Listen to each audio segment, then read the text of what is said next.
The Dove House has made a great difference in us meeting our goals. When you have a multidisciplinary team where children can come and be interviewed in a safe place without being interviewed by the DSS social worker, law enforcement, multiple interviews have been cut down that way, and it's less traumatic to the child.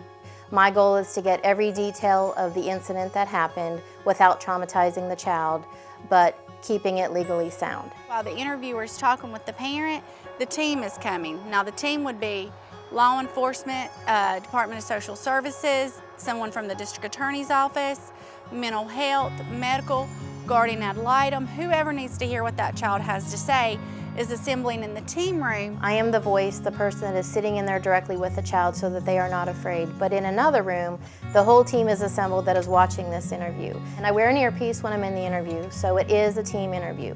I provide most of the questions based on my training, but I do have the earpiece so that everybody that is a team member gets their questions answered that day. The multidisciplinary team gets to participate in the interview, not being in the room, but watching it remotely. And the prosecutor can get involved from the beginning, ask questions that would be relevant to prosecution of the case, and build the case that way. It lets me focus on proving the case, and I don't have to think as much about how I'm going to interview. The interviews are done the same way every time, I guarantee that. The availability of your partners as far as doing the entire investigation, the ADA, victim advocates, DSS, law enforcement, that is just a wonderful resource to have all those folks together and at the same table. The forensic interviewer that we have is just so expert in what she does, and so child-friendly, and also does it the way that the courts can use it the best. So as soon as they come in the room, whether they seem nervous or whether they just seem happy-go-lucky, I want to make sure that they are comfortable before we start with the hard questions. So I get to know them, we do some rapport building. It's less traumatic for the child, and our focus is always on making sure that that experience for the child is a positive one. They're already having some difficulties in disclosing. My role in that room with children is I'm going to be as honest as I can be with them in hopes that they will be honest back with me. So I explain everything to them, from the camera to who's watching. It's also very important to explain to them who is not watching,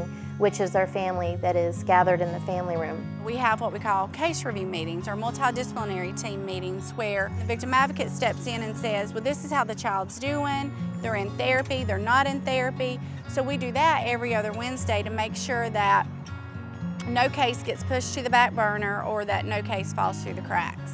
I am called whenever they've done an interview and they have determined that the child needs a medical exam.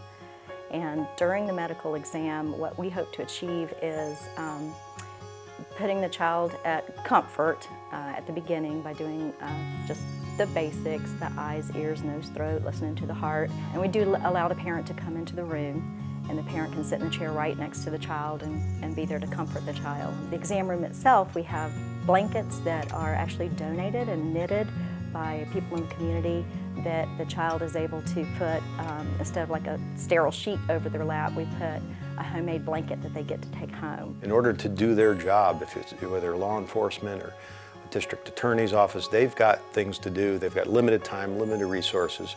So what the folks do here at Dove House frees up their time to do better what they are supposed to be doing. This Dove House is absolutely amazing. I've seen some really wonderful work come through here. A lot of convictions and a lot of healing for the children that they serve. I couldn't imagine doing my job without it, and I certainly wouldn't want to.